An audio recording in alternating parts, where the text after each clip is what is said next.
A listener warning. Please be advised that this episode contains content that may be disturbing to some listeners, including descriptions of violence. Listener discretion is advised.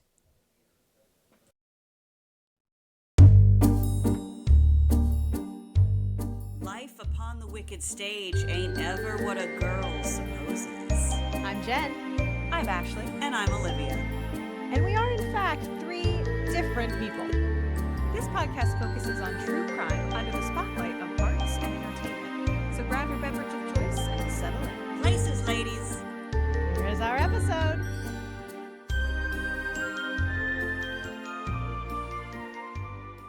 Here we are. Season 2. What is happening? Season 2, and we still don't know how to use our technology. We've forgotten everything we learned in season 1 about microphone setup. It's going very well. Indeed. Going very well so far, yeah. Also, I have a ceremonial candle. This candle specifically was gifted to me by Jennifer Bonner for my birthday. Now you can tell me if this text is backwards or not. It's not. What does it say? I couldn't get you Jason Eccles, so here's a candle that smells like him. It's Jensen. Jensen Eccles. Jensen, I'm sorry. Your life in order, Ashley. Jensen Eccles. So he is from Supernatural. She loves him so much. I don't know I do this too. celebrity. You should we're gonna have to introduce her to Supernatural. Yeah. So Jen got me this candle, and it really does smell like what you imagined he would smell like. I haven't lit it yet. I'm very excited. Does this now get lit? Does this now get lit every episode? Is this part of our lore? Like, what's happening? Yeah. So season 2 okay. is so sponsored by the smell of Jensen. Jensen Eccles. If you'd like to come on our podcast, we'll gladly have you. If you'd like to be a sponsor, if you are a rival candle company and you're like, well, not on my watch. Not on my watch. Send us samples and we'll decide. Because Jen and I don't have candles going yet. So, if I will gladly have my home smell like Hugh Jackman. There you go.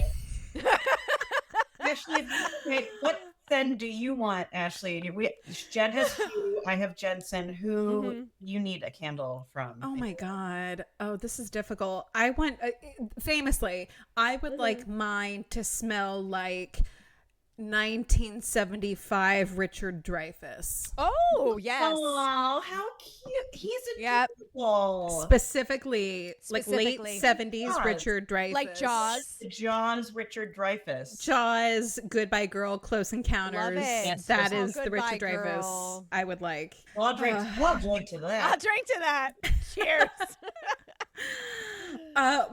Speaking of celebrity crushes, we are starting off season 2 with someone who certainly is infamous, but was, I think, a lot of people's celebrity crush of his day. Because, again, historical context, the more we know, friends, the more I have learned about this individual, the wilder this has gotten. So today we are talking about, this is a 2-part episode. We're recording both parts in one fell swoop. So We might be really drunk by the end of this. Yeah, we are. just wish us luck. I'm gonna do my best. But we are talking about none other than the original presidential assassin, John Wilkes Booth.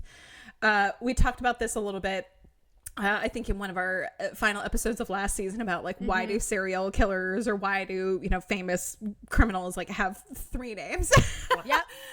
And it might have started with John Wilkes Booth. Honestly, we talked about like statistically, the FBI or someone. They're like, if Jennifer Bonner is accused of murder, it's like, oh no, not that Jennifer Bonner. So it's like Jennifer Linda Bonner has been accused. Not Linda. Linda, yeah, different Jen. That's not the real reason, Ashley. It's because if they were an assassin programmed by the government or by the dark government, they have 3 names. Everyone knows that's the real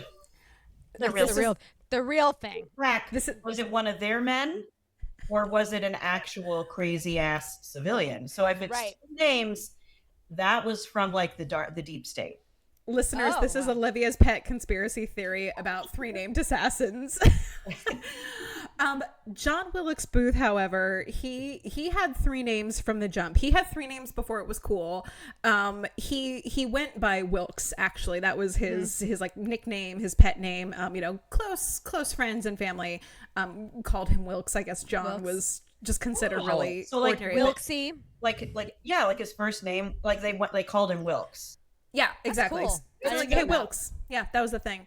So I will say I have loosely structured this episode around Stephen Sondheim's musical Assassins, specifically The Ballad of Booth, because listeners, we are a true crime under the spotlight of arts and entertainment podcast. If you didn't listen to season 1, just so you know. In case In case you're here, but why would you be? In case you've staggered in here without any other context, yes. So we are talking about true crime in the spotlight of arts and entertainment.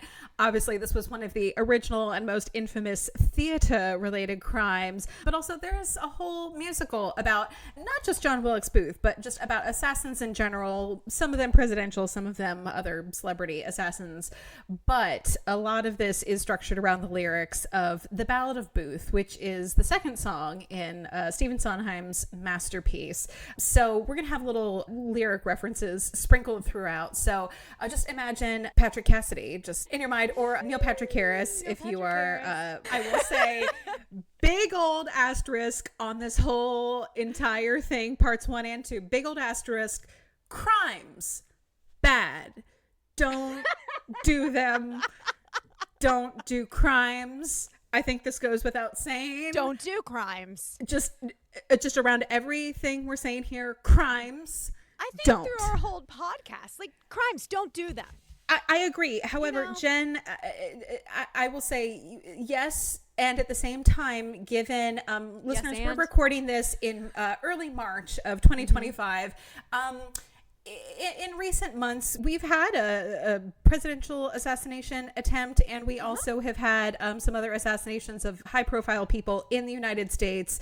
There's a lot of conversation surrounding this, and in the interim, in the mix of all of that, to research this episode, I have looked at a lot of resources online and purchased several books about John Wilkes Booth specifically.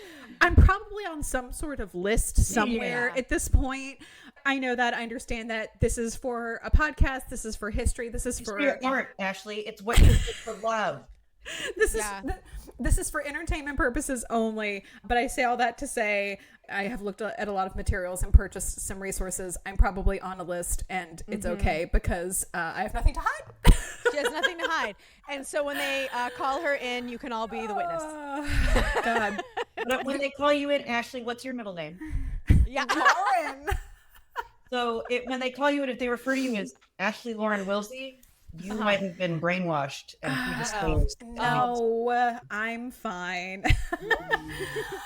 So we're gonna start out with our little intro here. So the Ballad of Booth, the balladeer comes on stage in Stephen Sondheim's musical Assassins, which debuted on the Broadway in 1991. And the balladeer says, "Someone tell the story, someone sing the song. Every now and then the country goes a little wrong. Every now and then a madman's bound to come along. Doesn't stop the story. Story's pretty strong. Doesn't change the song." So some context to bear in mind as we dig into this episode. These are just a couple of tidbits. They will probably make more sense as this episode takes shape. But just a couple of things I wanted to flag here at the outset. At the time of the assassination, John Wilkes Booth was 26 years old. What? Yes. So when you look at like black and white photos of people, or just like old timey photos, like the way people dress, the way people are styled, you're like, how old is this person? 26 years old. We like to talk about how the frontal lobe is not done forming until you're 25.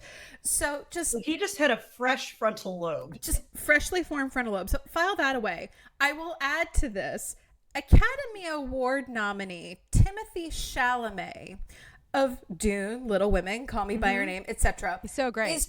Is 29 years old as of this recording. I thought he was John Wilkes Booth was younger than Timothy Chalamet at the time of this crime. Just like, I'm looking right at him. It's like, okay, let me, I looked him up because I was like, wait a minute. yeah, refresh my memory. He looks like he's pushing 38, 39. At least.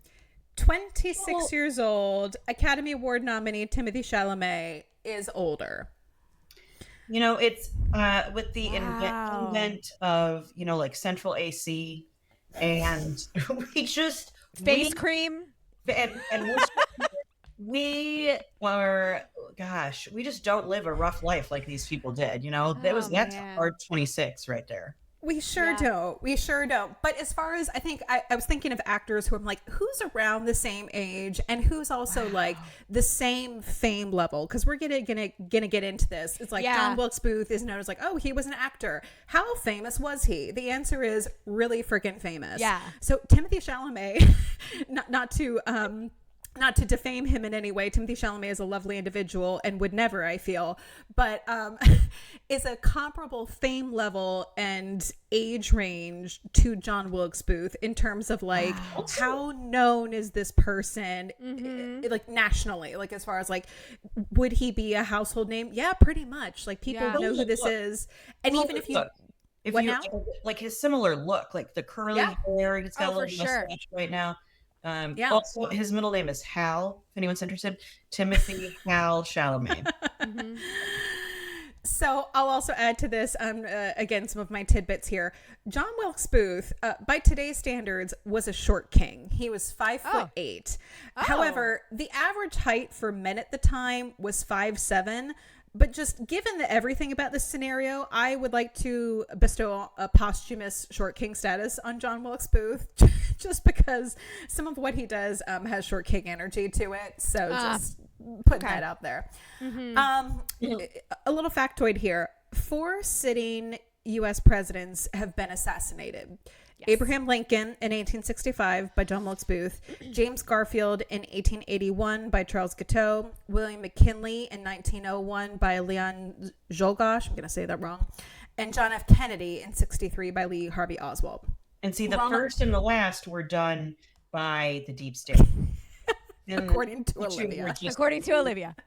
Random craziness. So Ronald Reagan in 1981, John Hinckley attempted assassination. He's the only sitting U.S. president to have been injured during an assassination attempt. Theodore Roosevelt in 1912 and Donald Trump last year in 2024 were the only 2 former presidents to be injured in an assassination attempt. They were both campaigning for re-election at the time.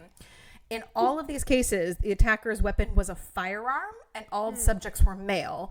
Interestingly, Gerald Ford experienced 2 attempted assassinations. He was not injured by women. 2 different women were the assailant, but he was uninjured. Yeah. And all of that is depicted in Sondheim's Assassins. Yeah. Not Trump, obviously, but everyone else is depicted in the musical Assassins. And my last little tidbit, just before we get into all the particulars, Ford's Theater is still operational today. Yeah. It produces plays, musicals. It is a working theater. The presidential box is still there. There is still bunting. There is still a presidential portrait hanging there. So it's like, this is the box. Those seats are not sold. I was just going to say, can you sit in it? No. You cannot. You can see it. It's there, but you can go see it, but you can't like... buy a seat. Okay. So there is a small but very in-depth museum in the basement of the theater dedicated to the events of the assassination. Booth's gun is there. I believe the bullet is also there. His boots, the boot that was cut off of him by the doctor after he broke his leg, is there, among other items, and talking about the other conspirators. And then the house across the street where Lincoln was taken and then ultimately died the next morning is also part of this museum experience. So if you go, you can just go and see a show at Ford's Theater. But if you go to this museum experience, you get a tour of the theater, you can see the museum and all of these other things. And it's one of the best museums I've personally been to, just sort of from a historic standpoint, as far as like, it's very interesting to have a museum in a space where the thing happened. Was the room where it happened. It was in the room where it happened. Nailed it. Exactly. So part 1 here, we're going to talk about his family and his childhood. the balladeer says, Johnny Booth was a handsome devil, got up in his rings and fancy silks, had him a temper but kept it level. Everyone called him Wilkes. Why did you do it, Johnny? Nobody agrees. You who had everything, what made you bring a nation to its knees? So John Wilkes' father's name was Junius Brutus Booth Sr., real name. We could do a whole episode on his father. This man was crazy, capital C. Really? That name, Junius Brutus? Junius Brutus. I know, right? Like, seems normal and chill. If he's a senior, that implies there's a junior? Is there Sure a Junius was. Brutus? Okay. Sure was. He was like, I'm going to name one of my kids exactly after me because this is a great name. Yeah. So dad was drama. Alcoholic, world-class alcoholic, possibly mentally ill, wild mood swings and departures from reality. In one of the books I read for this, I read so many books. Again, I'm on a watch list. But this one book I read, Fortune's Fool, talks a lot about his early life. And apparently... he wasn't charged with anything, but famously his dad like repeatedly and publicly threatened to assassinate President Andrew Jackson. Like just hated Jackson and like was always talking about how like he was gonna kill Jackson. Like never did anything about this, but just, you know, fun anecdote. Presidential assassination was kind of in the cards, maybe? I don't know. It was like, he never did anything about it. Like there was no plan, but he would just talk about like, oh, if I got my hands on him kind of thing. But father, Junius, was a renowned actor. So he was from England. So the Booth family, they were actually immigrants. Oh, wait. Junius Brutus. His name was Junie B. Junius. Not to be confused. Junie B. Jones. Junie B. Jones. Junie B. Booth, not to be confused. Junie B. Jones.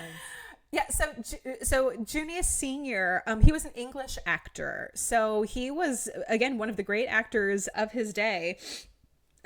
Of the English stage. So he had quite a career in England, but as I mentioned, he was an alcoholic and he was absolutely nuts. So as talented as he was, a huge problem because like he would get super drunk and then like not be able to go on, or like they'd have to hold the curtain until he was like sober enough to stand, to like walk on stage, or would like forget his lines, or like be like, what play are we doing? Like I would be so mad. So like when he was good, but it was like you had to deal with his shenanigans. He was also, we get really violent. There's a famous story. Again, we could do a whole episode on this man, but one of the anecdotes, I was like, what the hell?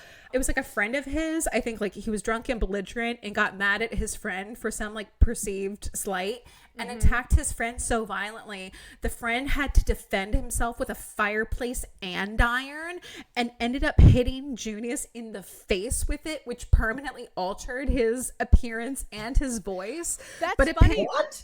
I was looking at a picture of him because I was like, he looks like a drunk, but maybe that was already after he got hit in the face with hit an in iron. the face with an andiron. Because he looks a little crooked. He looks like his eyes like, so that's probably after he got hit. Yeah, that's Sorry, post self-defense andiron hit. Junie B in the andiron attack. Yeah. I'm going to write that for Fringe. Junie B in Batman's mouth. Yeah. So that's dad in a nutshell. His mother, Mary Ann Holmes Booth, was actually a former London flower girl, a la Eliza Doolittle, and met Junius Sr., one would assume like maybe outside around the theater. Like in Covent Garden. Yeah. Wrong one. Again, to sum up, Mom, this overall sounds like a woman who was doing her best, but like so many women of the day, completely overwhelmed. Yeah. My next bullet point is called Holy Dead Siblings Batman.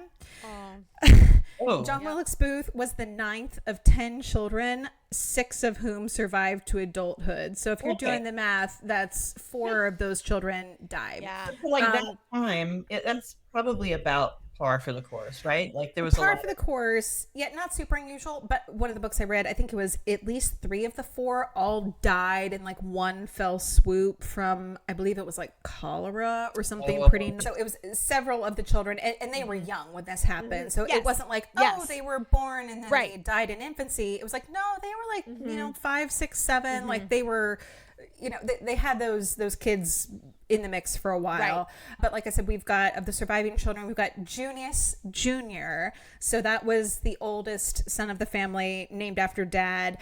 We also have Edwin Booth, who would later go on to probably be the most famous / best actor in the family, arguably. We've got John, and then we also have his sisters Asia and Edwina, and then there is whoever the other son is. I didn't write his name down, but he didn't do anything in particular. He's just very anonymous. Sorry, sixth surviving Booth child. Is it Joseph? I think it's Joseph. Thank Joseph you, Jen. Adrian Booth. I have There them we go. all up. I wanted to look at their pictures. Yeah, I'm Googling. Thank you. As well. Yeah. Yeah, I believe. Yeah, so I was like, it's another J name. I was like, is it? It's not John.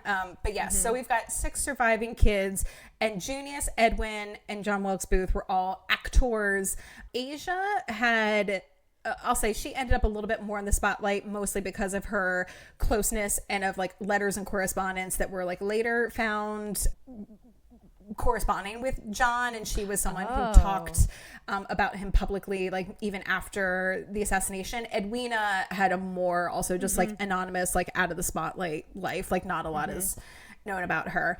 But like I said, like he went by Wilkes, and by all accounts he was a really like happy, lively, fun kid. Like the family had, I'll say, like a level of financial precarity, because as much as the father was like a famous actor and did really well, again, alcoholic, not great with money. So they had sort of, I will say, like peaks and valleys as far as like the family money. His oldest brother, Junior, was actually 17 years older than John Wilkes Booth. Wow. So when he started his acting career, when John Wilkes was still a little kid, he was actually sending money home back to the family. So a lot of their support was actually coming from the brother, not from the dad at that point, because dad was just busy being drunk and causing trouble. That feels like Edgar Allan Poe, because he was a drunk and he was so well known, but because of the drinking and the opioid addiction, not a lot of money. I mean, opium, not opium. I mean, tomato. I mean, right. It's all heroin. Yeah. Basically. It is. Come at us, Big Pharma. Like, come on. We know what it is. But John Wilkes Booth, as a kid, he was, in today's terms, we would maybe call him like a class clown. He had a lot of feelings, but again, he was like a happier kid, and he was a pleaser. So he, wanted to make people smile. He wanted to make people laugh, and he loved to be the center of attention, but he wanted to entertain. So, had he not been from a family of actors, he may still have found the stage, candidly, because he just wanted to be the center of like joy and making people smile. There's a whole bunch of accounts, nothing substantial, but some of this comes from like family, that he believed he was destined for greatness and had a run-in with a fortune teller at an early age. Accounts of this differ, but legend sort of has it that this fortune teller said that he would have a brief but like dramatic and significant life.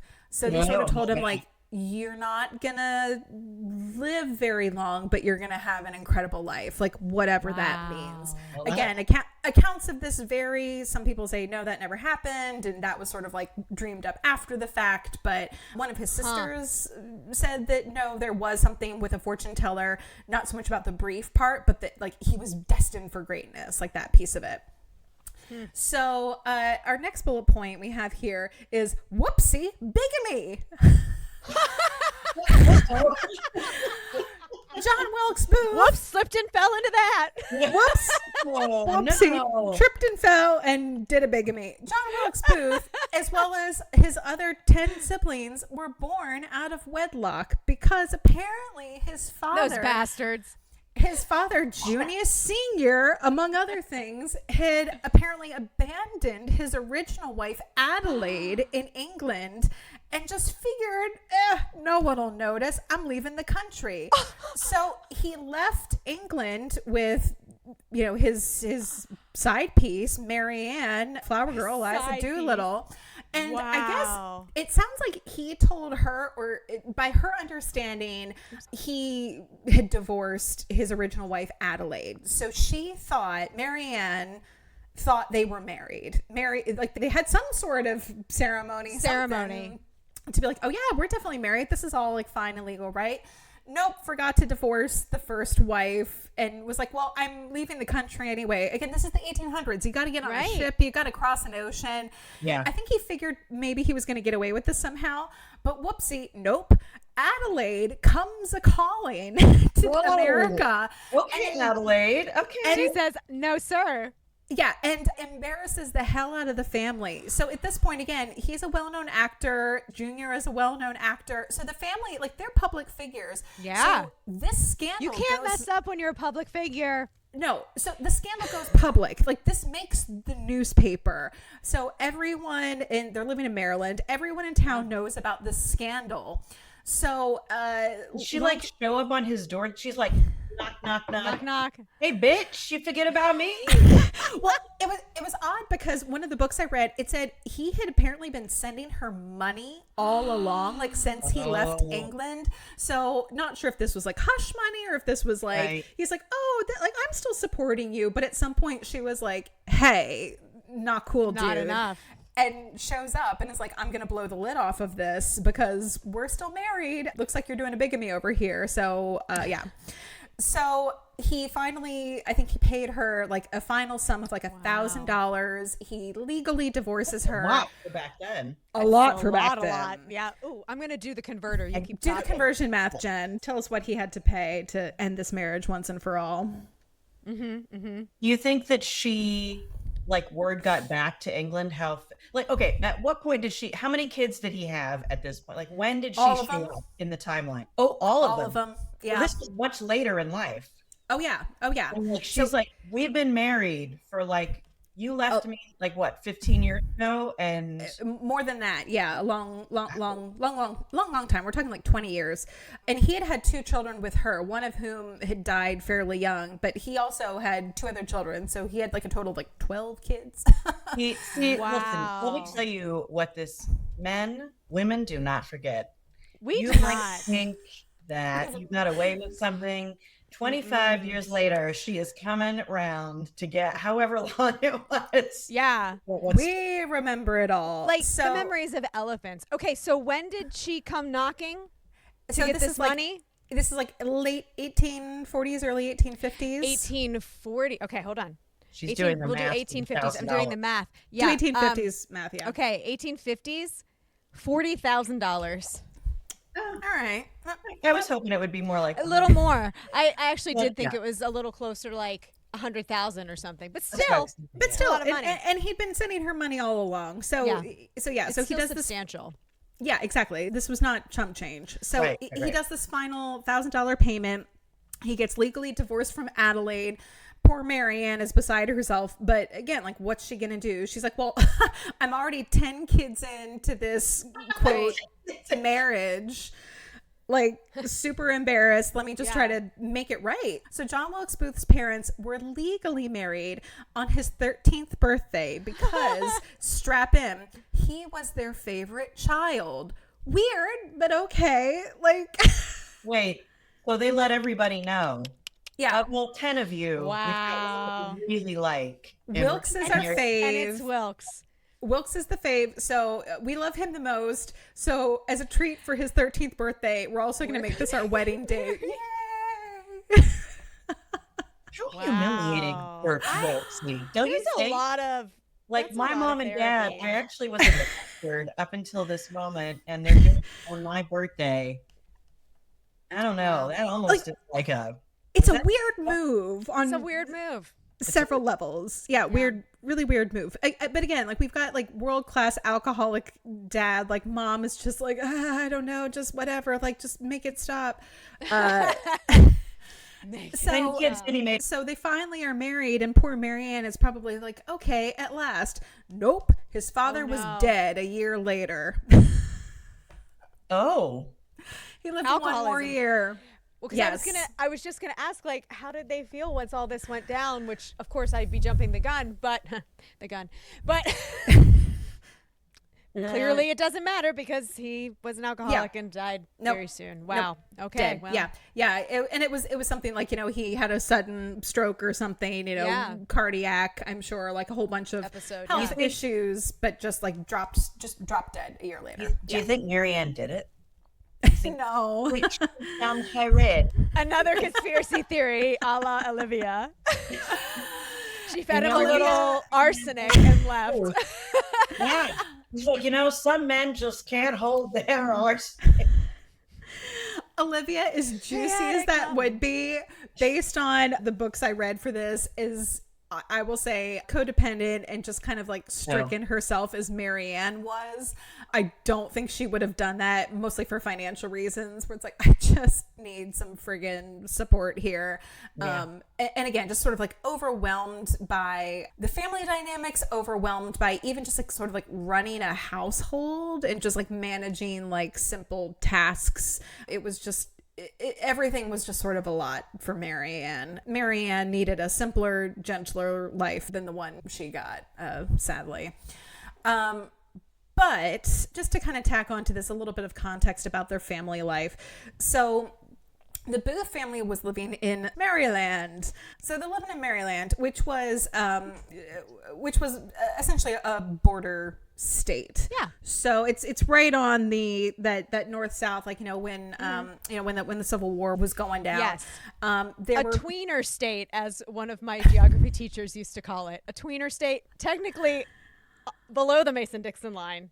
Yes. But a lot of northern sympathies. Yes. So a lot of northern sympathies. At the same time, I think I saw a statistic where it talked about like what was the breakdown for secession. They did overwhelmingly vote to secede from the Union. But John Wilkes Booth, and it sounded like this was maybe a more of a personal belief than a family belief, because we'll get into it a little bit later, but his family was not all on the same page when it came to the war, when it came to slavery, when it came to Lincoln, a lot of division there.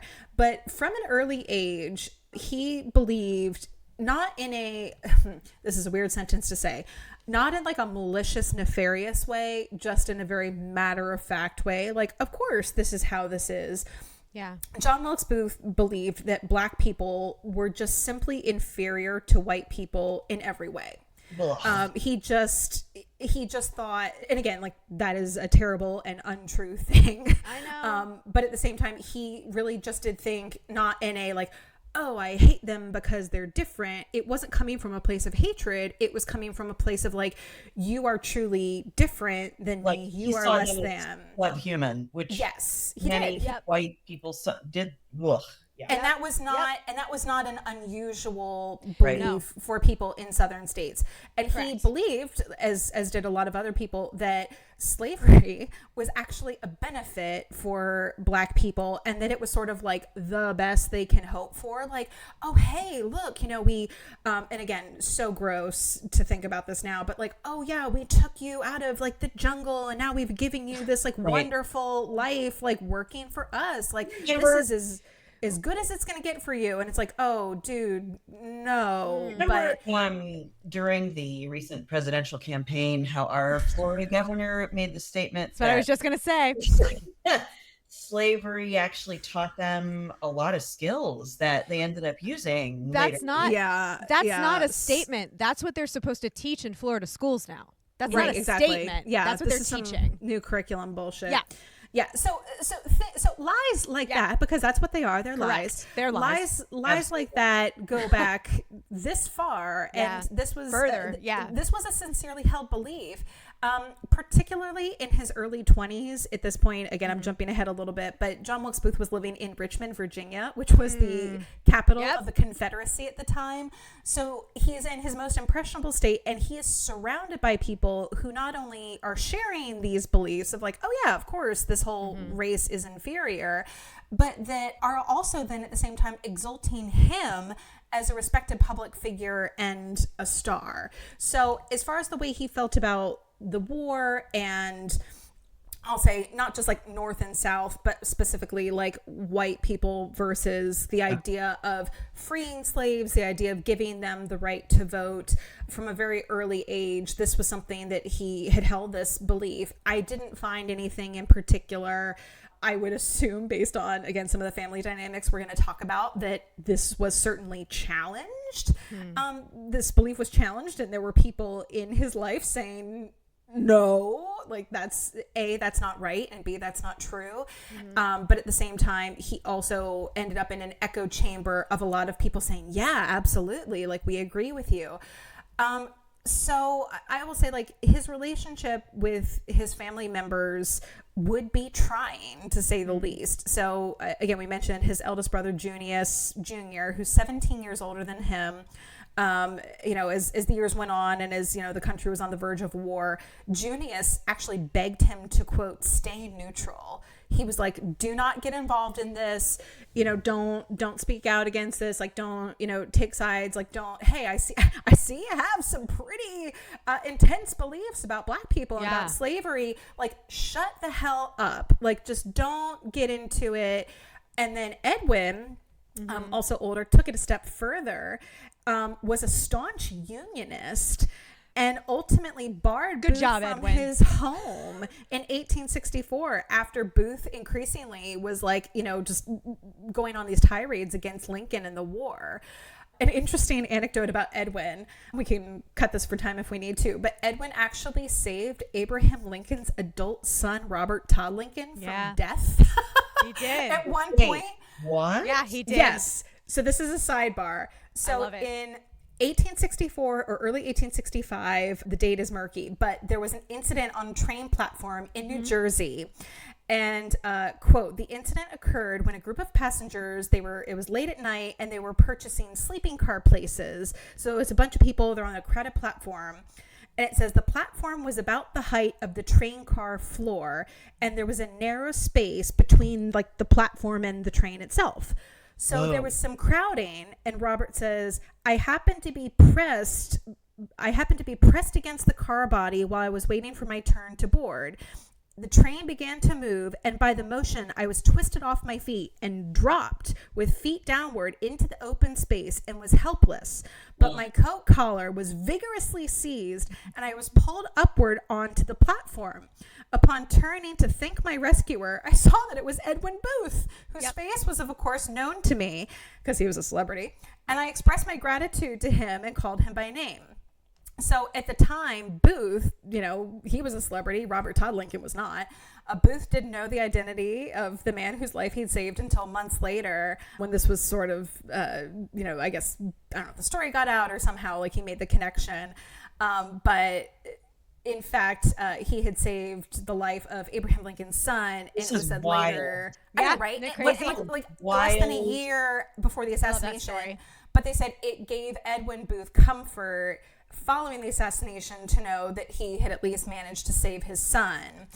Also, after the assassination, Edwin Booth, because again, celebrity status, he begged to see Mary Todd Lincoln and was granted like a meeting with her in which he apologized for his brother's actions.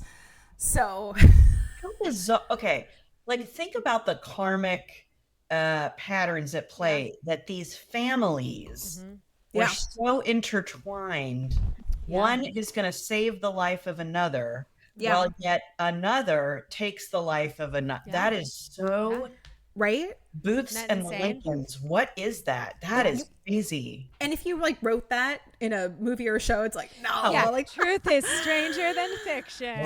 Stranger than fiction. I will say asterisk. There were a couple things that they did do a little bit of a reach on, but mostly like that series. That series is pretty good in terms of historical accuracy. And like, did that happen? Yes, it did.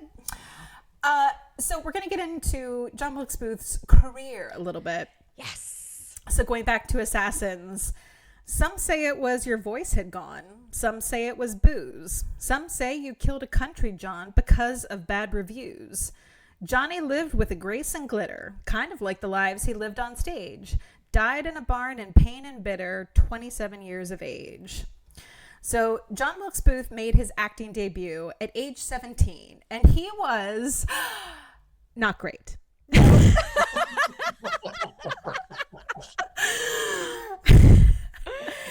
Sorry, not man. great.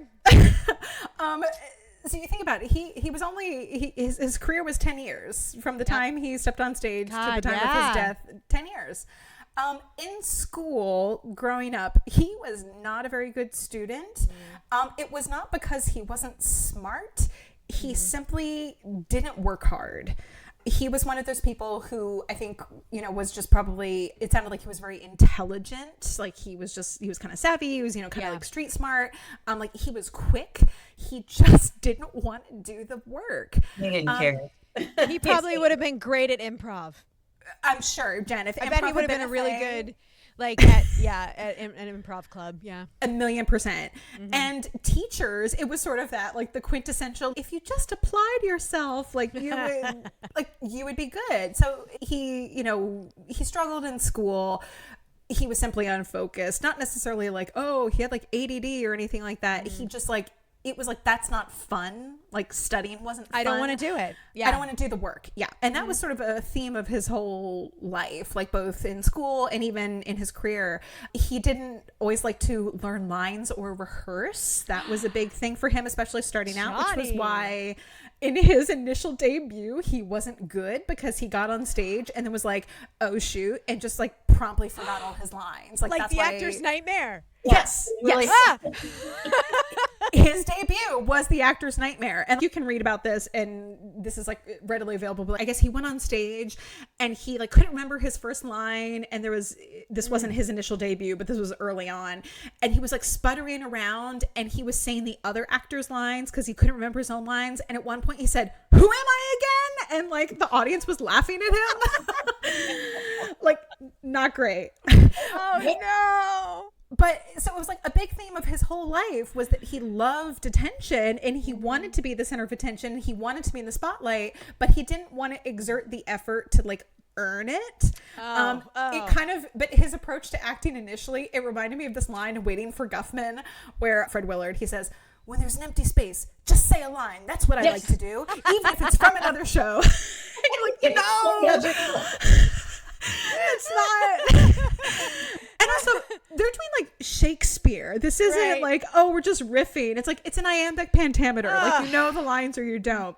But I'm gonna say it. I'm gonna go out on a limb right now and just say I would not have liked him. I wouldn't have liked working with Wilkes.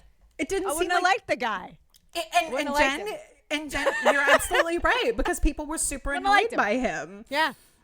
So he would make these big choices. He was also known for scene stealing, which again did not necessarily endear himself to his fellow performers, because starting out, he's not playing the lead. He's not supposed to be the big focus. Like he's playing, a smaller role or a supporting role, and he's like pulling all this focus to himself. As my friend Rob Lott would say, he was being interesting, not interested. That's a great line. Rob Lott, well done. Isn't it? Yeah. It's the best acting advice I've personally ever heard, is to be interested, not interesting, because then you're going to make great, sincere, authentic choices. And John Wilkes Booth. Spit out that scenery that you've been doing for a second. Okay. Yeah. John Wilkes Booth was committed to chewing the scenery initially. So he was memorable and passionate, if nothing else, when he started. So I will say he did have some level of self-awareness, because when he started his acting career, he did not use his family name. So he did not use Booth. Interesting. First part was, he said he did not want to use his family name as a crutch. He did seem to want to like make it on his own merit. But I think also wisely, he didn't want to use Booth until he was good enough. Because his father and at this point, both of his brothers were all famous, and they were like excellent. So it's like, okay, you're going to be held up against the standard of your family members who are like the best actors in the country. So everyone is going to compare you to them if you are also using Booth. So he's like, you know what? Let me just like figure it out. So he initially, for the first several years, he billed himself as J.B. Wilkes. That was his professional name. Interesting. So he was like, let me just, so as much as he wanted attention, he was like, I don't enough to be like, yeah, I kind of suck though. So that's good. I don't even know if he thought interesting. he didn't want to invite the comparison, and it was like, Okay. when I'm ready, I'll whip out Booth, but I'm not ready. So that was an interesting kind of tidbit for me, where it was like he did seem to kind of want to make it on his own, and he also knew he was inviting comparison. So all this to say, this is maybe one of my favorite anecdotes where I was like, I did not have this on my bingo card. And again, historical context, historical photos, different time. John Wilkes Booth was not an instant star, as we have surmised based on his professional habits. However, he was hot. Critics called Booth the handsomest man in America. He was In America? Yes, in America. We're not even saying on the stage. We're not even saying... I do have to say, I'm looking at a photo of him and his two brothers in some kind of, it looks like a He is better looking than his two brothers. And I must say, he has calf muscles. He's in like a toga with some calves. Listeners, Like, we'll put up photos and you can decide for yourself. Yeah. But this is like People take a Magazine's sexiest man of the year, John Wilkes Booth. He was also called a natural genius. And then some critics said he had, quote, an astonishing memory. I'm assuming this was later, but other people had. He got the lines down. Then they said, because others were like, he's kind of mid as far as his abilities. But he had jet black hair. Olivia, to your point, he was lean and athletic. So this was a time when we talked about this a little bit last season with our Houdini episode about like standards for men and being like muscly and athletic. And we look at Houdini now and we're like, I mean, okay, but at the time, like, Houdini was jacked. Yeah, like, he was. And that was at the turn of the century. So we're, going back even another, 40, 50 years here to John Wilkes Booth. So to have any sort of muscle definition, I guess, was pretty, like, exceptional and alluring. Yeah, well, because people weren't just like hanging around lifting weights. Like they didn't have that luxury. Yeah, people were not working out on purpose. They didn't even know how. That wasn't a thing. So noted this reporter, George Alfred Townsend, described him as a muscular, perfect man with curling hair like a Corinthian capital. I can't make this up, friends. And we have our first stalker. But his stage performances, they were characterized by his contemporaries. Again, this is as he went along, but he was acrobatic and intensely physical on stage as a performer. So I'm assuming, it sounds like of the time, it was more like you come out and you do just sort of like a park and bark, like you just stand still and you say the lines. And John Wilkes Booth rocks up.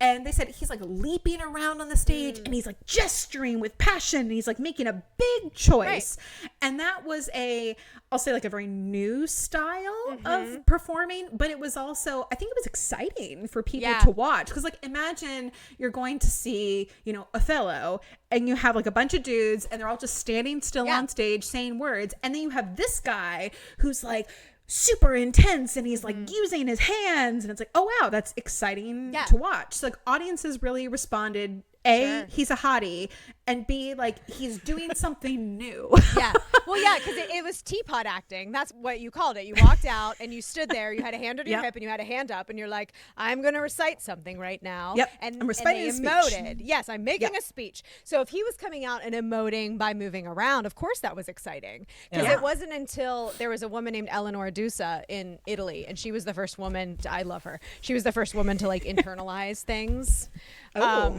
And I have a tattoo that says "Nella Duce" and it means "in the light," and that's what people used to say about her. That's cool. Because this. Where is this tattoo? On my rib. Because that's what they said about her. Because she would come out on stage and she wasn't emoting, she wasn't teapot acting, she wasn't presenting, she was actually living it. Yeah. And so it's very interesting that he was still like doing that teapot acting. He was still presenting, right? Because that was the acting of the time. But yeah, I can imagine it was exciting that he was moving. He was moving around. He wasn't just showing standing. his calves. Right. He was like, look at this. His calves. I'm looking at photos right now. I'm like, you could see, look how rough people looked. Yeah. In the early 1800s. And you're like, this guy, I mean, So we've established that John Wilkes Booth, again, rocky start from a performance standpoint. You know, he ultimately finds his footing as an actor, but you know what? Thank God he was hot, because that certainly did a lot for his career. To that end, as one can imagine, as, People's Magazine's Sexiest Man of the Year, John Wilkes Booth had a way with the ladies. So this, again, could be its own podcast. This is exhausting. We'll do a deep dive. I will say, this is one of those things where it's like, I'm sure I will leave people out. So I'm only going to go with the people who I saw documentation across numerous sources. Oh my God. This is also just like naming people by name who he had any sort of, I'll say, like, relationship or situationship with, to now put it in contemporary terms, because he had a few of those. Oh, and Olivia knows what that means now, so. That's right. I learned it here. Situation. Yeah, right here. Listeners, right here. to recap, in season 1, Olivia learned the term situationship, which right is here. sort of Live. like you're talking to someone and maybe you're making out and you're not like fully officially like boyfriend, girlfriend, Off but the it's, apps. but you're not off the apps. Maybe you're seeing other people. It's all very murky. It's a situationship. all very It's what murky. gets people in trouble on like Love is Blind and The Bachelor, when they're like, what do you mean you still had a girlfriend the day before you came on the show? It's How dare you? It's a situationship. So I will also say, big old in parentheses on all of this, John Wilkes Booth was known to frequent sex workers. This was a thing of the time. This was a thing he did. So add on to all of these people and anyone else I'm leaving out, also was frequently engaging the services of sex workers. He was known to them. He was known to visit brothels, etc. This was how he rolled. So he was having a good time and getting around. So at the time of his death, he was corresponding with at least 5 different women. So I've got photos. Oh my God, you have photos? Texting people. You know, it's not just like girl stuff. Like, you have to like pen a letter. Yeah. And, Right. Yeah, like that's it. That's And a send lot. it. It was work. So this one woman, there are I'm jumping ahead a little bit, but after the assassination, after his death, he was a pariah socially, and people who were connected with him in any way, shape, or form, whether they were like a casual fan who like maybe didn't know him, but they're just like, oh, John Wilkes Booth, like I love him. They had a candle maybe of him in their house. They got rid. With you, personally attacked. They got rid of all of that. So like memorabilia of him, autographs he had signed, because he did autographs at the time. People got rid of their shit because they were so disgusted by him and his actions. People who were friends of him, regardless of how they felt about him, were so afraid of being linked to him in any way. People got rid of stuff. So there's actually not a lot of surviving, I'll say, like memorabilia where it's like, oh, you were like one of his girlfriends. Like, do you have a letter from him? No, people got rid of it. They burned it. Like, it was destroyed. Jensen, there's nothing you can do. I will keep this candle. I will never get rid of it. That's wonderful, Olivia. I just had to let him know.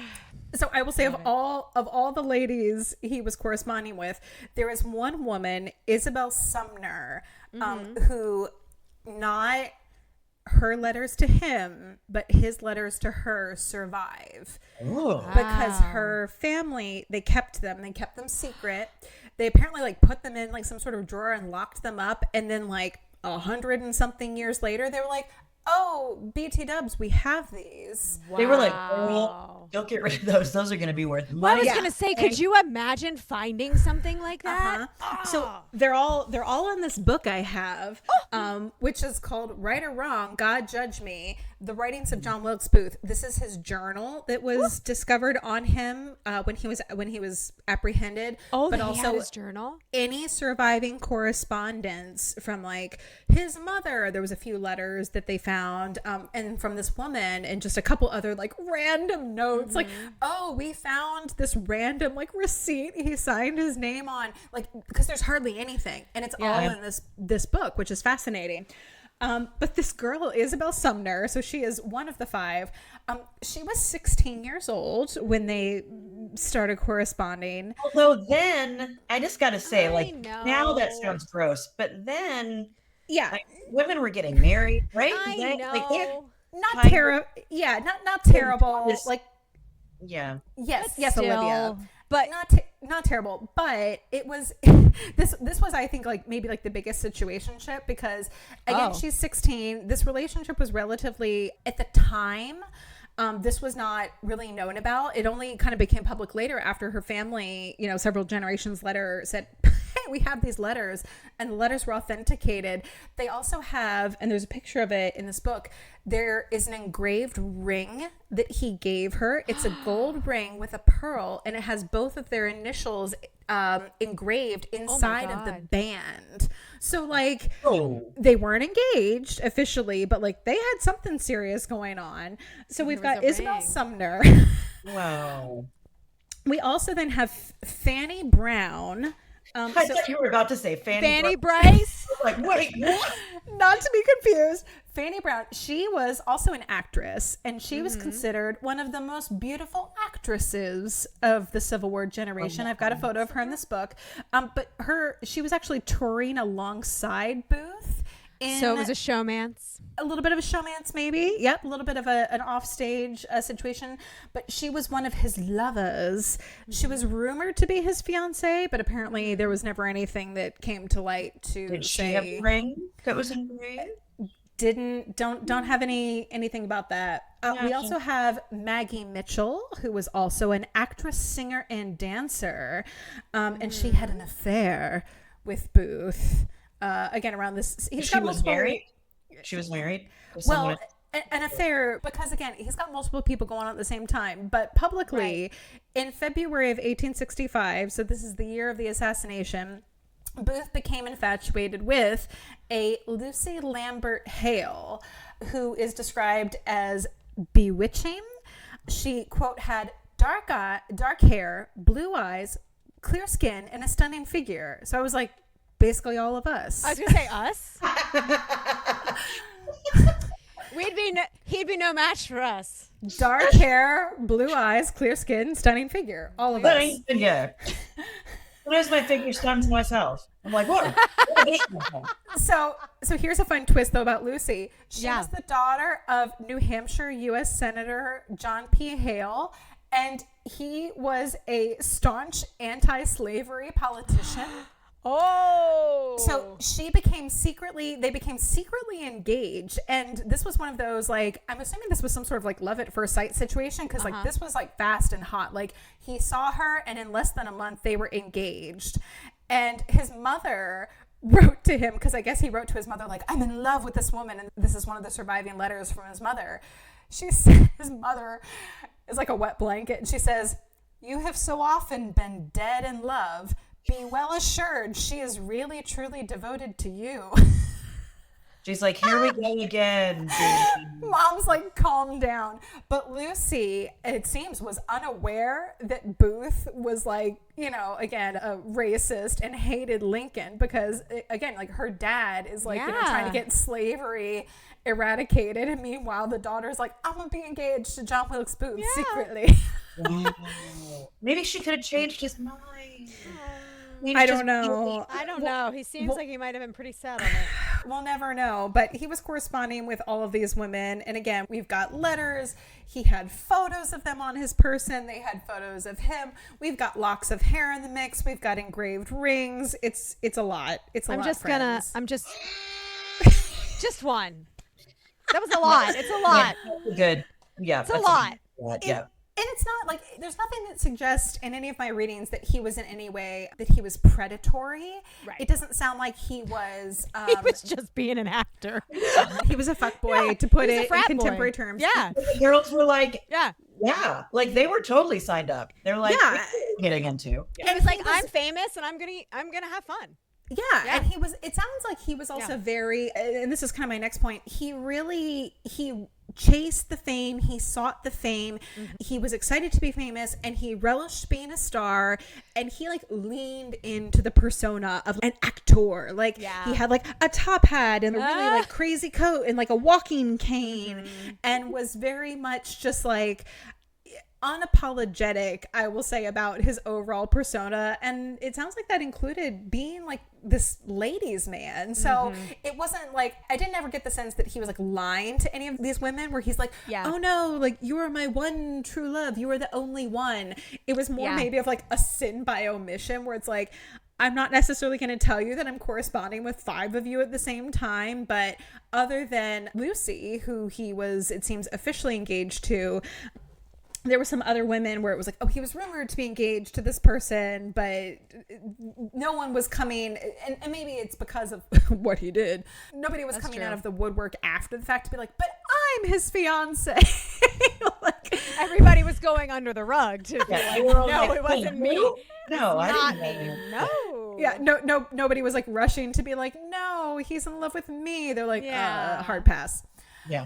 So John Wilkes Booth, he's acting alongside his brother Edwin in a production of Hamlet. We're now 3 years into his career in 1858.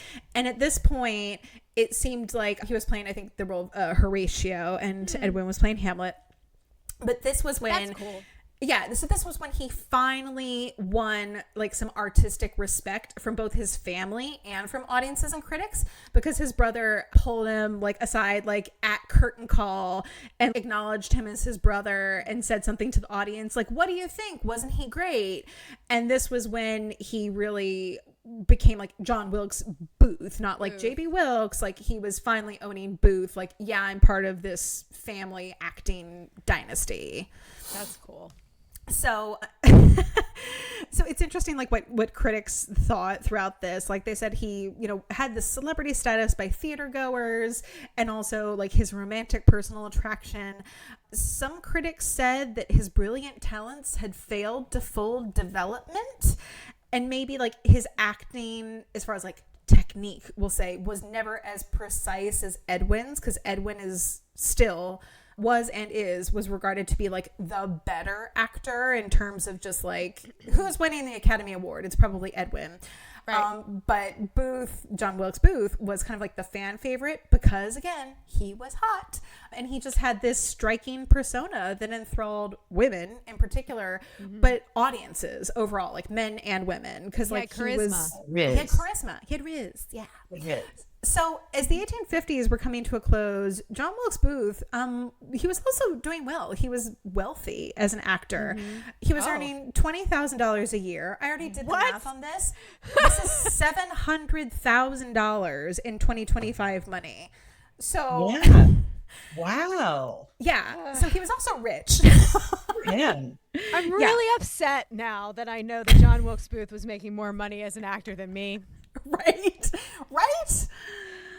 I'm offended for you, Jen. Thanks. But Jen, you really have the longevity. That's true. He had a brief career because he shot the president. A good president. Thank you.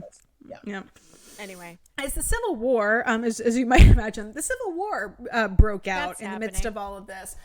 So John Wilkes Booth, needless to say, he did not serve in the war because he was being an actor. I was going to say, random question. Were there still arts happening during the Civil War? There sure were, Jem. There sure were. How nice. And that was something that I think I was... Good to know. Yeah, and also in the North and the South, which also surprised me. Yeah. Again, like, there were places I think that were more embattled than others. But throughout the war, he was actively touring. Wow. So he was... I will say in the early 1860s, he was mostly in Union and what they called border states. Okay. So he was kind of in that area. It wasn't like, oh, real bad. Like, Atlanta. Right. Yikes. Yeah, like, he wasn't going down there. He wasn't while Sherman was burning Atlanta. Right. Where he was, right. He was famous. He was a celebrity. Yeah. So different theaters were like, oh, we're doing, Hamlet. We're doing Romeo and Juliet. We want to book you. So he was a working actor and he was going to like Chicago and New Orleans. And he was like going around to do these different productions because, again, at the time, it's like, a lot of this, not all, but a lot of it was Shakespeare, and he was known for these Shakespearean roles, and blocking, staging, it wasn't as technically complex as it was today. So it was like you could just sort of roll up, hey, do you know the lines? Can you be Romeo tonight? Cool, you're on. Like it was that kind of dynamic. So he could just run around and do, I'll say like in repertory almost, these same plays. And apparently once he knew a play, his memory was excellent. It wasn't like he would forget the lines to something he knew. Once he learned it, he was good to go. So he was consistent. So in April of 1863, timeline wise, we've got the Battle of Gettysburg is like happening in the background. That's an important one. Casual. It's a big one. Big one. But at that time, he was playing roles in Hamlet and Richard III, which was one of his favorite roles. Richard III was? It was not the character of Richard III. It was but in Richard III. In Richard III, it was one of his favorite plays, and he was billed at this time in 1863. He was being billed as, quote, the pride of the American people and a star of the first magnitude. So we're at peak fame. The National Republican Drama Critic said that Booth, quote, took the hearts of the audience by storm and termed his performance as, quote, a complete triumph. And he's receiving fan mail from like infatuated women. This is when he's like corresponding with all the ladies. Like, it's going well. So Ford's Theater opened in 1863. That was when it was brand spanking new. John Wilkes Booth was one of the first leading men to ever perform there. Lincoln attended this play in 1863 because Lincoln famously did enjoy the theater. The play was called The Marble Heart. Lincoln sat in the presidential box where he would later be assassinated. At one point during the performance, Booth was said to have shaken his finger in Lincoln's direction as he delivered a passionate line of dialogue. Lincoln's sister-in-law was sitting with him in the presidential box where he would again later be killed. And she turned to him and she said, Mr. Lincoln, it looks like that line was meant for you. On another occasion, Booth ignored an invitation to visit Lincoln between acts because Lincoln was like, hey, this is great. And I was like, hey, do you want to meet like the lead actor? And Booth snubbed him. John Wilkes Booth made his final performance of his acting career at Ford's Theater March 18th, so less than a month before the assassination, and he played the Duke Pescara in something called The Apostate. So he was, again, a regular at Ford's Theater from the time it opened. He was one of, like, quote, their celebrity performers. Their guys, yeah. Yeah, so he was familiar with the theater. He performed there a bunch. People knew him, and he was also famous there. So if he walked in, nobody would think anything of it. Right, because they're like, this is our guy. Like, he helped open the hey, theater. John. Hey, Wilksy. Come on in. Hey, bud. buddy. Yeah. So that's interesting. We're going to do a little bit of a sidebar here because this is something I want to dig into slightly. Okay. There's a lot of talk about, was John Wilkes Booth a spy? Was he working with the Confederate Secret Service? Was he a smuggler? What was his role, if any, in the war? Because like, what made him go from a celebrity, rich ladies' man actor living the dream, just because you don't get the president? What made him take that next step to just completely? Yeah, because he's like he's literally a rich celebrity at this point. Yeah. Like everybody loves him. Like he's George doing Clooney good. Deciding he's going to go take out the president. Like, what would do that? Yeah, so exactly, Olivia. So he wasn't serving. He wasn't, going out in a uniform and a gun. But like I said before, being a extremely popular actor throughout the 1860s, he was traveling extensively and he was performing across like the North and the South and as far west as New Orleans. Again, country wasn't as big as it is now. Right. But according to his sister, Asia, Booth confided to her, this is after his death, but she admitted to this, that he used his position and his privilege to smuggle anti-malarial drugs, specifically quinine. So that was really crucial to the lives of soldiers in the South because it was an anti-malarial drug.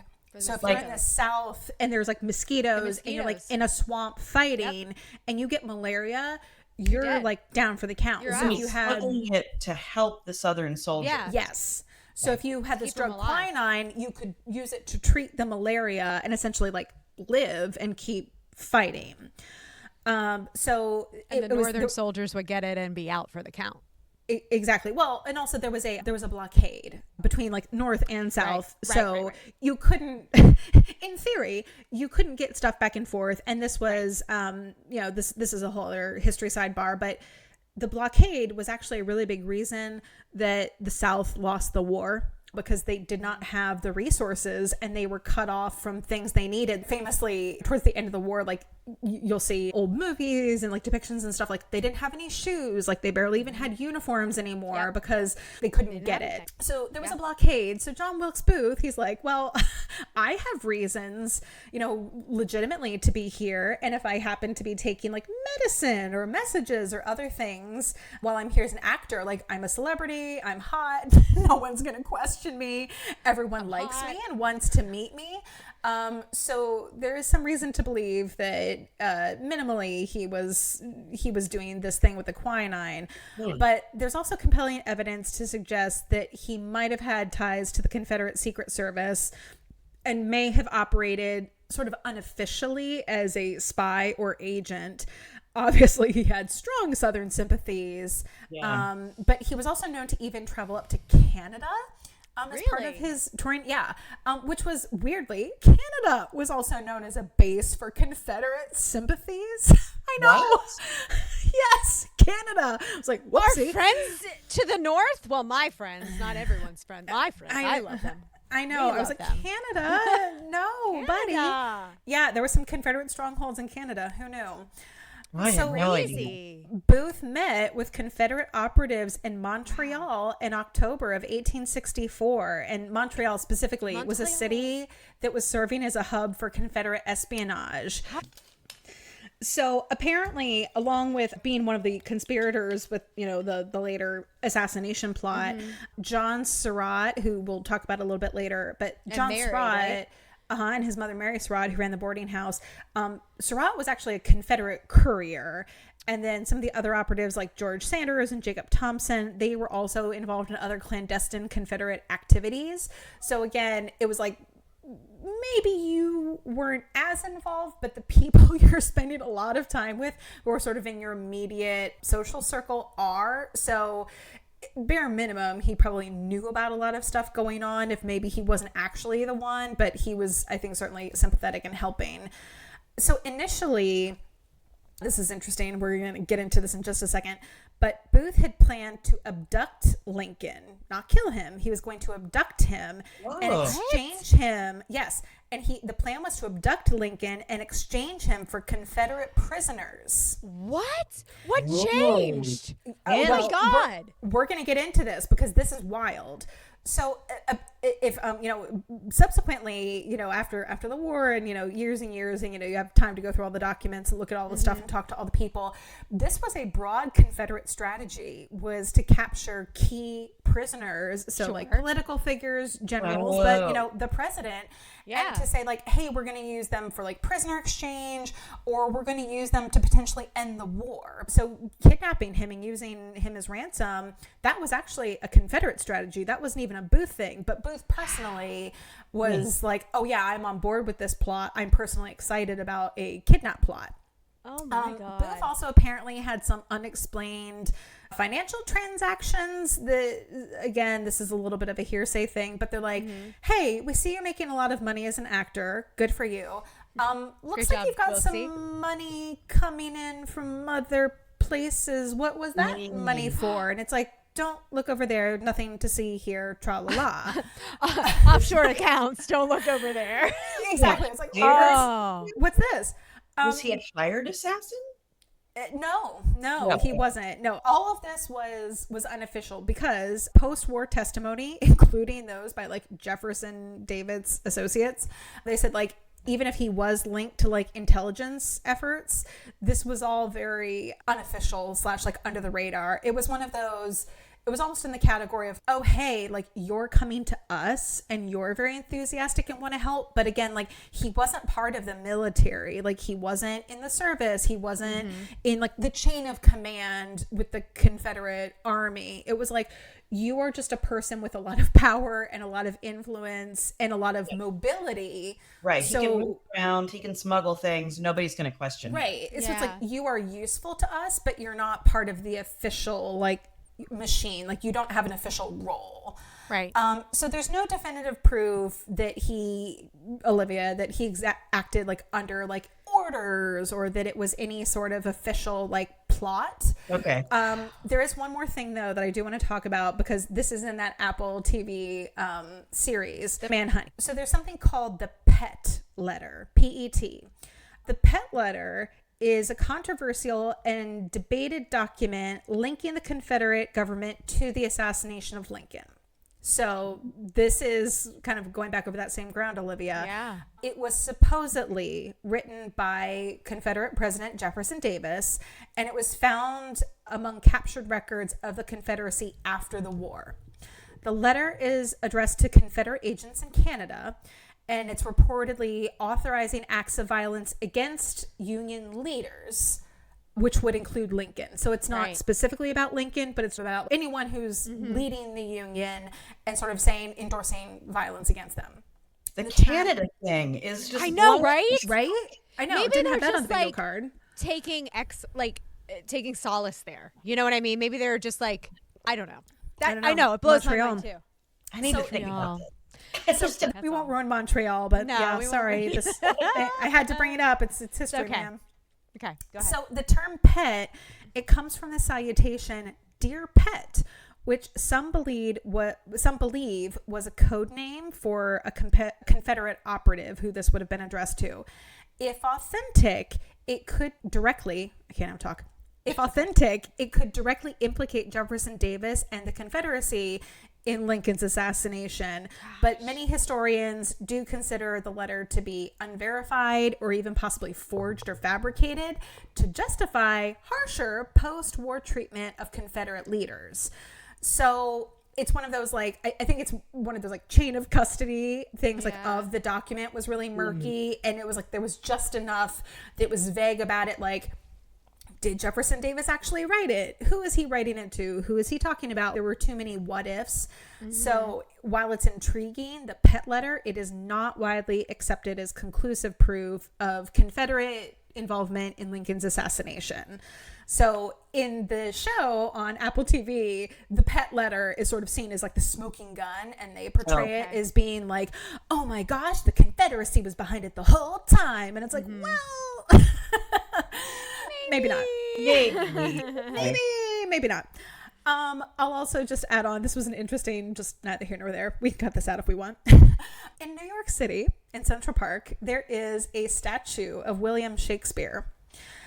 This statue, it's still there today. This statue was erected after the raising of $4,000 was contributed to the funding of building the statue because of a benefit performance of Julius Caesar on November 24th, 1864, performed by Junius Jr., Edwin, and John Wilkes Booth. That is the photo, Olivia, that you saw of the togas. With his calves. He has really nice calves in that photo. With his calves. So this was for a benefit performance that they did Julius Caesar specifically to raise money for this Shakespeare statue because, again, all like these famous Shakespearean actors. It was performed at the Winter Garden Theater, which is still standing in New York City. Yeah. Gordon, yep. So they performed at the Winter Garden Theater, and this was a like limited time magic thing. But the play was interrupted by fires that were set by Confederate saboteurs. So like they could hear, they're like not sirens. It was like fire bells. It was like an actual bell on like the fire wagon. Yeah. Ding, ding, ding. And they were like, we're in the middle of our Shakespeare play. Like, what's that noise? How dare you? Were they trying to disrupt the show specifically, or it was just nearby fires were happening? This was part of a larger plot that John Wilkes Booth was not a part of, but they were just trying to create like confusion and disruption in New York City. So they set a whole bunch of theaters on fire at the same time. This was like a whole sabotage thing. But leave the arts alone. I know, right? Like one of the fires was set at the Lafarge Hotel, which was right across the street from the Winter Garden Theater. But the Winter Garden Theater itself, I guess, was fine. Yeah, because they probably knew their operative was in there. Right? They were like, don't burn him up. Don't mess with John Wilkes Booth. He's hot. Like, don't ruin it. Yeah, he's hot. We need him for the cover of the next People's like Confederacy Today. Man alive. Yeah. Confederacy Today. So the morning after the benefit, the Booth brothers, they're reading about the fires and how bad this was over breakfast. And John Wilkes apparently exclaimed his sympathy for the Confederates, leading Edwin to kick him out of the house and vowed to never speak to him again. Whoa. Do it, Edwin. That was the incident. So that Olivia, imagine, like toga photo. They do the show and then he's like, Confederacy. And Edwin's like, get out. Like, we're done. Like, get out. Tell him, Edwin. So made me really happy. So I always liked Edwin Booth. I thought he was great. Right? Like, just like, more about Edwin. Like, please. More about Edwin. He was a great actor, and he like was on the right side of history. Right side of history. He David Abraham Lincoln's son. He was a great actor. Hero of and because he wasn't hot, we don't hear about him today. And did the horrible thing. We don't hear about him today. He's not infamous and he's not hot. Yeah. Therefore, it's like, who? Like, but had his brother not done this horrible thing, we'd hear much more about Edwin. I'm certain we would. Because again, he was the best one. He was the most talented. Kind of why maybe I think Wilkesy did it. Well, Jen, that is a perfect segue because we're going to get into the plot here. Yeah. So returning to Stephen Sondheim's lyrics, why did you do it, Johnny? Throw it all away. Why did you do it, boy? Not just destroy the pride and joy of Illinois, but all the USA. Your brother made you jealous, John. You couldn't fill his shoes. Was that the reason? Tell us, John, along with bad reviews. He said, damn you, Lincoln, you had your way. With blood you drew out of blue and gray. You threw the U out of USA. So the original plot was not to assassinate Lincoln, as we talked about, but it was actually to kidnap him. That blows my mind. Use him as ransom. So it was either for like a prisoner trade or maybe even to just end the war in their favor and say, hey, we're going to ransom him to stop the war. In 1864, the war was not going well for the South, and Lincoln was also going to be reelected as president by the North because, again, the South had seceded. They were considering themselves their own separate country. They had their own president. They had Jefferson Davis down there. Yeah, they weren't contributing to the election. So Booth was increasingly angered by Lincoln's activities and specifically his promise to abolish slavery by constitutional amendment. So he was going to say, hey, I'm making slavery illegal. Slavery is over. I don't care what you say in the South. This is it. Booth also believed that Lincoln was going to try to make himself king and never leave office, which I was like, ooh, how the turntables... which is wild because I couldn't find anything to really support like this fear. So Lincoln served one term, he gets reelected, and John Wilkes Booth freaks out in a letter to his sister. He's like, he's going to declare himself king and he's never going to leave. And it's like, dude, calm down. Like some of it was because I think that there were things because the South was doing, there were things that Lincoln was doing with respect to the South because the South is like, okay, fuck you other states, we're not part of this country anymore. So in a way, there were things he was doing where Lincoln was saying, okay, well, you've left, so you don't get to decide anymore. So I made slavery illegal, like slavery is over. And so things like that Booth saw as being like a king, like, despite the fact like this passes an amendment, like this is a constitutional amendment. This wasn't an executive order. Like he went through the right channels.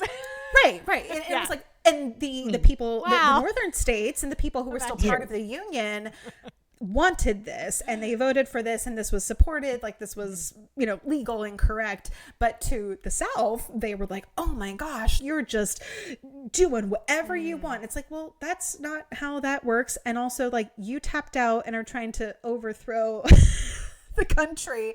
But again, to a Southern sympathizer, to Booth, as someone who has grown up with these firmly held beliefs where you have now taken this, to put it in his perspective, this subhuman group of people and given them equal rights, and also ruined the Southern economy because their whole structure is built on slave labor. It's like, for him, like, this is a travesty. Yeah. So he's freaking out and be like, oh my gosh, Lincoln's gonna make himself king. And it's like, dude, that's not what's happening here at all, but calm down. I mean, the entirety of America was built on the back of slave labor. Yep. And that needs Unfortunately. to be, rectified for, but whatever. Yeah, that's a whole Whole other conversation, right? We still haven't gotten that one. Yeah, we still haven't figured that sorted. one out. Jesus. Yeah, we're still. I Still know it's like working on that. we really should be able to say at this point. It's like, and then we fixed it. It's like, no, Right? we're still mad about it. We're still fighting. Like, it wasn't as bad as you think. It's like, no, it was every bit as bad. Well, as and everything that you're saying, the fact that you're like, and these Southern sympathizers and this, and I was like, wow, it's exactly the same thing that's happening now. Unfortunately, it's just in different words. Yeah, You know what I mean? It's unfortunately for certain groups of people, nothing has changed. And it's like I said before, it's like how the turntables, and yet not at all. It's like this could be excerpted. Oh, the turntables. how the tables have turned. Also, some of this could be excerpted from like stuff you're seeing on like, friggin' Twitter today. Yeah. It's like, Yeah. it's like, is this from 1864 or 2025? You decide. Like, whoops. So Booth already had, as we established, this kind of close-knit band of Confederate sympathizers for this kidnapping plot. So this had been in the works for a while. So we had David Harrod, George Atzerodt, Lewis Powell, or sometimes Lewis Payne, alias there. Oh, interesting. He also had John Surratt, who was like this rebel agent. And then they were meeting routinely at the boarding house of Surratt's mother, Mary Surratt. So Booth actually attended Lincoln's second inauguration, as much as he was pissed, which was on March 4th, 1865. Oh, was it March? Because, what? It was in March? Yeah, March 4th. Very late. Yeah, March 4th. Well, because of his secret fiancée, Lucy Hale. Remember, she's the daughter of a senator. Right. The senator. Daughter of a senator. They're secretly engaged at this point. She thinks everything's fine. Was he there like as a guest? Yes, he was her guest. He was her +1. That's why he was there. Oh my God. Yes. Oh my God. So he actually had, there's a photo of this. I'll post it. He had like VIP seating too at the inauguration. So oh my God. There was no assassination attempt planned for the inauguration, but later Booth said, this would have been an excellent chance to kill the president if I had wished, because he's like 30 feet away. He's that close. Yeah. Like, I imagine him sitting there like Bernie did in his like when he was cold. Like just really mad. Jen, not that. You see this photo and they've diagrammed it and they show like, here's Booth and here's Lincoln, and you're like, There's a oh my photo? God. He's in the photo? Yeah, I'll send it. There's a Oh there's my a- God. Oh my God. Oh my God. There's a whole ass photo of this. It's actually it's in the drive. Did they have the plot planned at this point? Oh yeah. So only the kidnapping plot, the assassination. We're getting closer. Okay. On March 17th, Booth learned that Lincoln was going to be attending a performance of this play, Still Waters Run Deep, at a hospital near the soldiers' home. So again, he's still thinking kidnap plot. Right. So he assembles the team on this stretch of road that was like on the way, planning to kidnap Lincoln en route to the hospital. But the president did not appear because Booth later learned that Lincoln has changed his plans at the last minute, and he was going to attend a reception at the National Hotel in Washington, where Booth was currently staying. What was... So they're staying at the same place.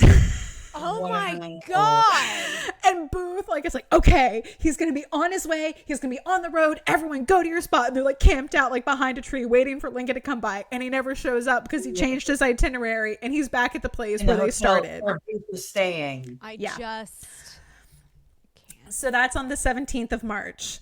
So fast forward a little bit now. Now we're at April 11th. So John Wilkes Booth was in the crowd outside the White House when Lincoln gave an impromptu speech from a window. And during the speech, Lincoln stated that he was in favor of granting suffrage, voting rights, to former slaves. Yeah.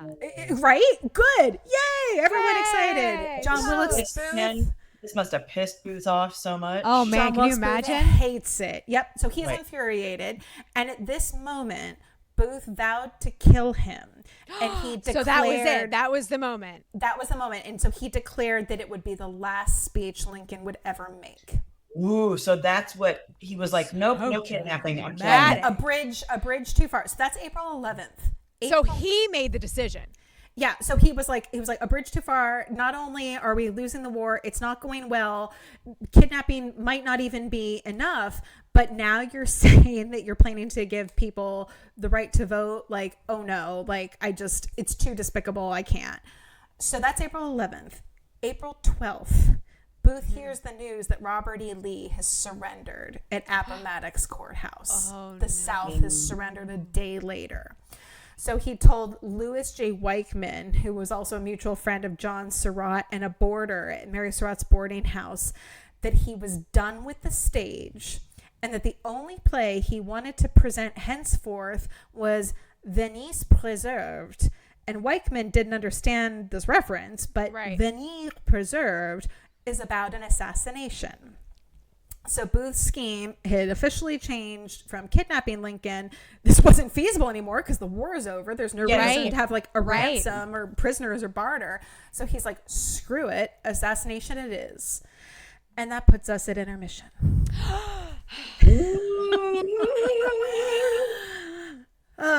So Jen is like beside herself. Oh my God. This is so good. I so much that I had no idea about. Right? Same. And I'm like, and I've been fascinated by this for a long time, so there's a lot that I knew. I feel like there's Oh so my much God. I'm also having to leave on the cutting room floor in terms of like minutia, just like for time. Because I was like, this could be like a 5-hour episode. Listen. So, talk about like stopping on pins and needles, Ashley. I can't. Okay. So we've gotten to the point where he has now made the conscious decision that he's going to kill him. Yes. So, oh my God. He's gone from actor to assassin. He has. The transformation is complete. It's complete. To the point He's where like Bruce Banner to the Hulk, and he's not coming back. there's no coming back. To the point where he renounced his career as an actor. Yeah. And he's like, I don't even care about the stage anymore. Like his whole identity. Yeah. Now he's just saying like, all I want to do is assassinate him now. So we're going to get into the assassination, to the aftermath, all in next week's episode. So we're gonna take a little break. We're gonna take an intermission just right here, just a nice little cliffhanger. Cliffhanger. And if you want to get this episode 1 week sooner, remember to subscribe to our Patreon. Absolutely. Yeah, you can find out how this all goes down. Spoiler alert, in case somehow you don't know. It doesn't end well, but It doesn't end well. For anyone involved. For anyone involved. This is just tragedy and devastation. But All yeah, around. so we will be back in 2 weeks. Another tale of a hot, untalented individual. Just like Hollywood ordered.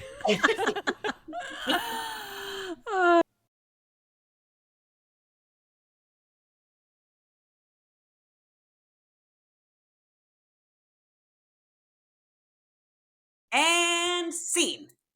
Thanks for listening to this week's episode of the Wicked Stage Pod. Follow us on Instagram and check out our Patreon for more exclusive content.